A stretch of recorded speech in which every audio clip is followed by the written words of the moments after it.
And it's frustrating when we know that workplaces only give, 2 days for people to take bereavement leave? The definition of grief and then people observing grief is very different from different communities as well, and psychologically for all individuals. How might we be more understanding or empathetic towards the process of grieving post loss of life in their life? Certainly, it's totally different between the Western culture, say, and my culture, right?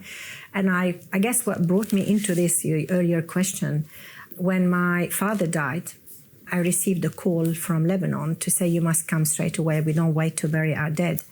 And it was the following day, it was Australia Day. So I didn't have much time to get ready. So I called the office to say, a previous employment, that's not the current one, that my father died. I just need to book my tickets. If I'm feeling okay, I'll come.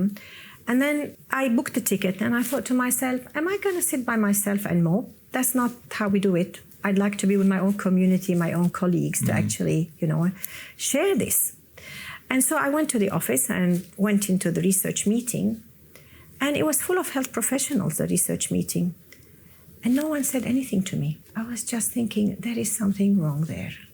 I have lost someone dear to me, who's away from me as well, haven't been able to be there when they died. And I have friends who they know me well. And so this basically gave rise to the bereavement support survey that I've done across Australia, which has changed the way people looked at bereavement and grief.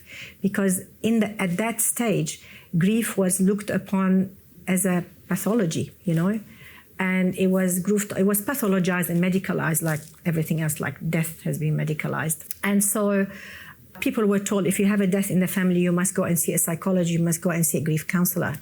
And so that research that we have done, and it's gone international, and it was used to build policies for grief and bereavement support across the world, showed that 90% of people can deal with their grief with their communities. With those 90%, 60% would have normal grief, 30% would have moderate kind of grief, and they need a bit more help from their communities, such as the Compassionate Connector program, or more people who are in the community trained more how to have these conversations.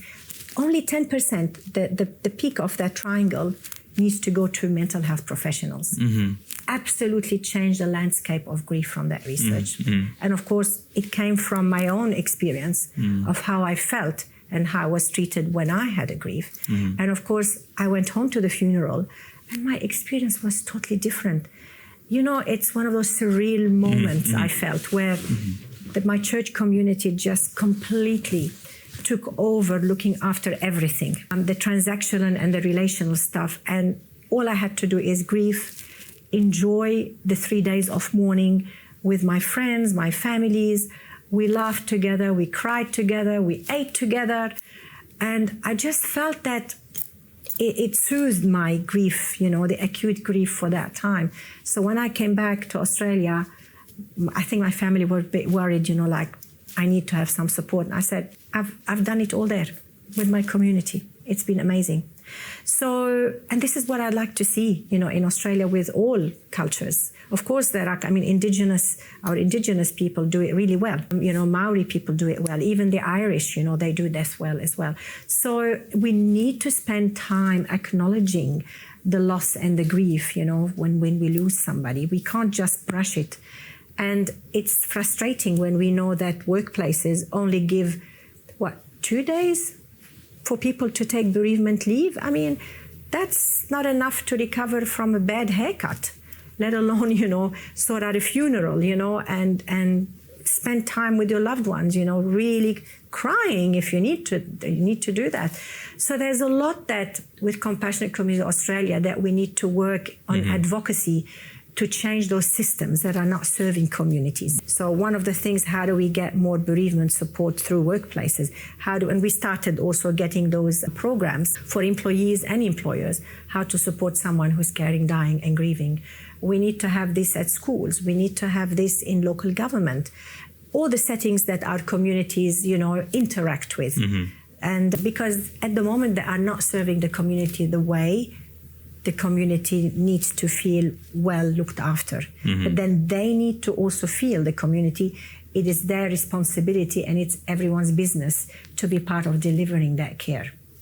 Because after all, death is a social event with a medical component. It is not a medical event with a social component. Unfortunately, it's become medicalised. Similar with grief. It is a social event with some professional component. It's not a professional event with a social component. We need to turn things around the way we've been, I suppose, used to thinking about it, particularly in the last 20 years. Because in countries like Australia, where you have really good health services, community services, like paid community services, social services, the community takes a step back, thinking that health professionals do it better than them, where they do in what they are qualified to do. But death, dying, grief and loss has always been a community event, and nobody does it better than the community. So we are really reclaiming this now to strengthen the community capacity to deliver that care.